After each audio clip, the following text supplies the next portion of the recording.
Welcome. I'm Neha Dadbhawala. Today I'm going to be in conversation with Vivek Paul, partner at Texas Pacific Group. Watch us at TiEcon Live.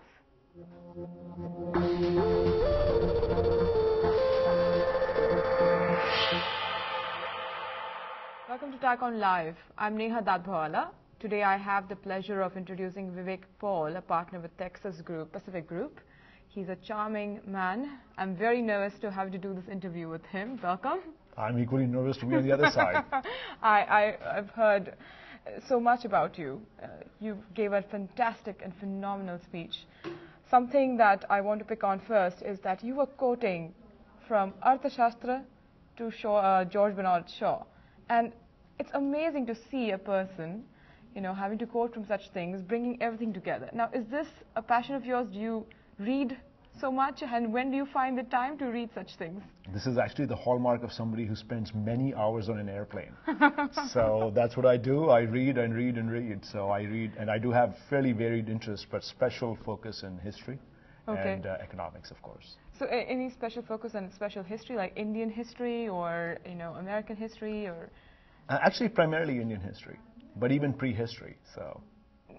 And you moved from India in the 1980s. Your first job was at GE. Then Azim Premji called you back at Wipro. You've had an amazing career life. What guided you and what guided your decisions through all of these career moves?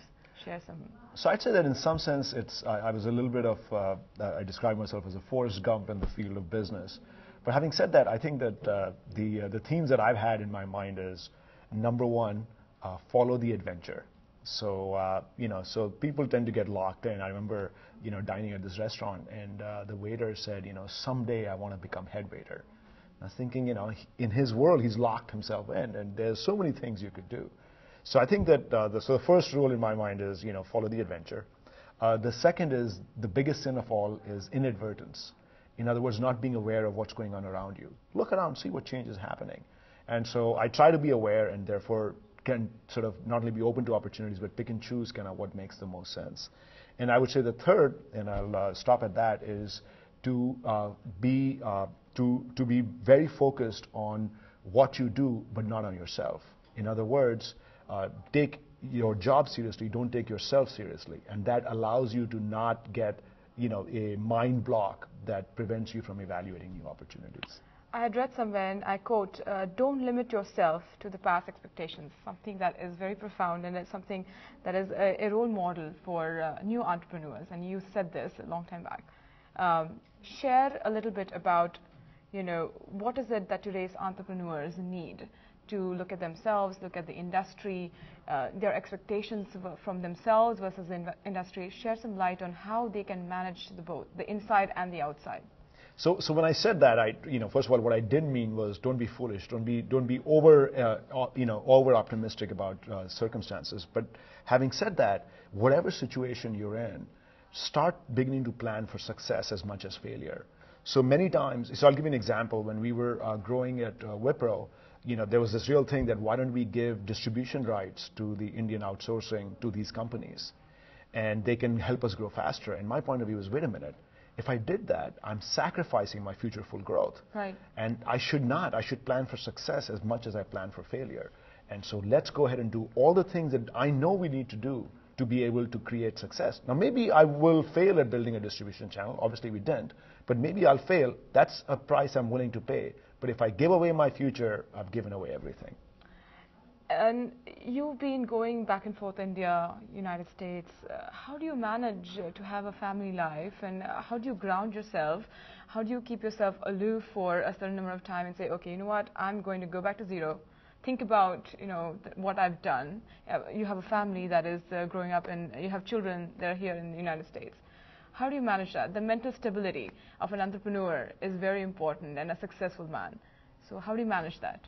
Well, I think that, first and foremost, I can't say that I'm the role model of that. So, if I ask... It definitely looks like you are. Well, so my wife and kids are not here, so I have no idea what they'd say, but hopefully not too badly. But they would complain for sure that they wish they could see more of me.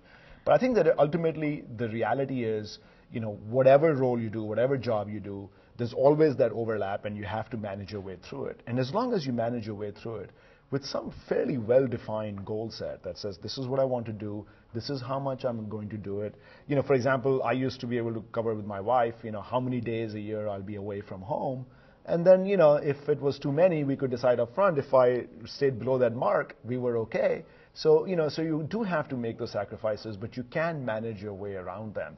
But there is no easy answer to this. And the only other thing that I'd say in terms of keeping your mental stability is be a witness to yourself, be the seer rather than the doer of what you do.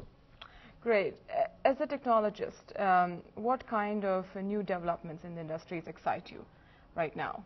Talk what? Well, I think that the whole area of the internet becoming much more personal, I think, is really interesting. I think the whole area of digital goods that can be made in abundance at huge margins, they have a bit of a network effect built in. I think that's really interesting. I think that's good. The third is a lot of productivity-related software and toolkits are actually becoming more. So, for example, if you look at electricity, and you think about electricity shortages, smart grids, smart metering. So you have a whole range of opportunities that are coming up that are both on the productivity side, where you're trying to manage your way through shortages, and on the abundance side, which is primarily in the digital age. Great.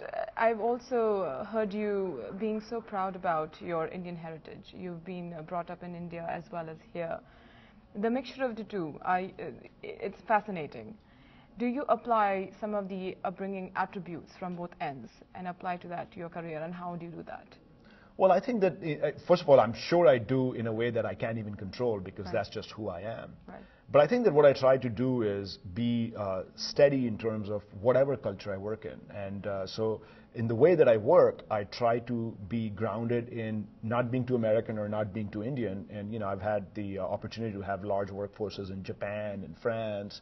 So, I try to be the same Vivek everywhere rather than try and mix myself too much. So if your kid has to think about you as a superhero, what would he or she, I don't know, do you have boys or do you have girls? Well, I can tell you something. When your kids become teenagers, they don't think of you as a superhero, no matter what you've done.